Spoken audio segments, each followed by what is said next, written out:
Hi, I'm Fran Seaford, and I'm the founder of Stampendous.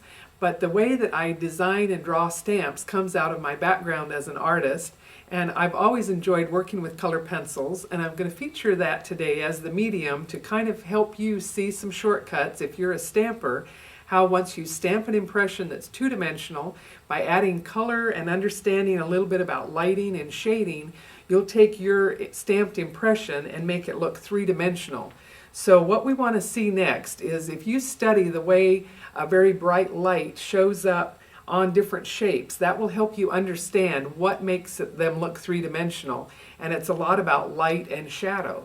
So next I'm going to show you with a spotlight how these different basic shapes will look when we really study what the lighting does to them.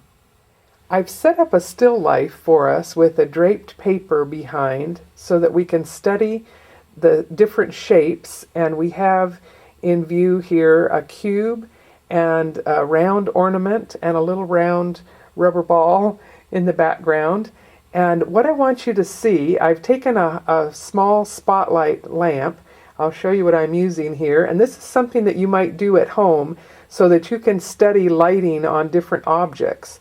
So as I move the light around, you can see when I'm holding the light from this side that we have the brights on the left side of things, and if I move the lighting completely the other way, you can see how the lighting changes and the shadows are cast going out the other direction.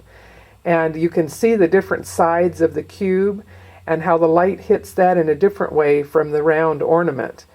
Also, you'll notice that the ornament is kind of a pearlescent finish, and it's reflective in a different way that the little rubber ball is not. It's harder to see some of the shadows and highlights on that. But as I move the light around, you can begin to see a lot of different interesting changes of lighting that define the shape.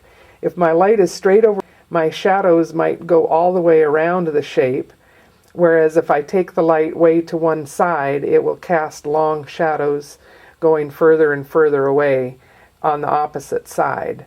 When the light is really bright, you don't see much definition. The light itself begins to add dimension by the shadows that it creates. Notice, for example, on our little round ball, we have a very dark shadows, and we're kind of seeing a composite shadow of this cylinder shape that's a little box. But anyway, as I move the light around, again, you're seeing changing shadows and shapes.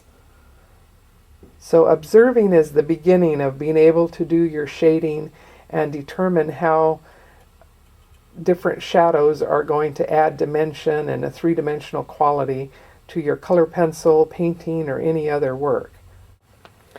Very few objects are entirely square, round, or perfect cylinders. Most items that you will be encountering are actually composites of some of these basic shapes.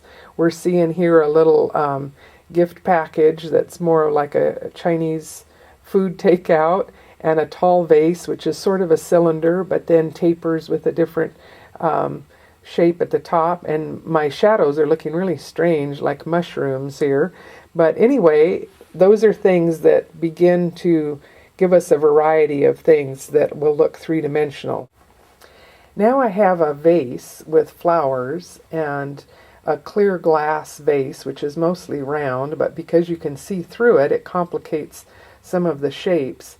But you can see these fantastic shadows as I move the light around and move it further away and back over to the top. Then the shadows drop to down below.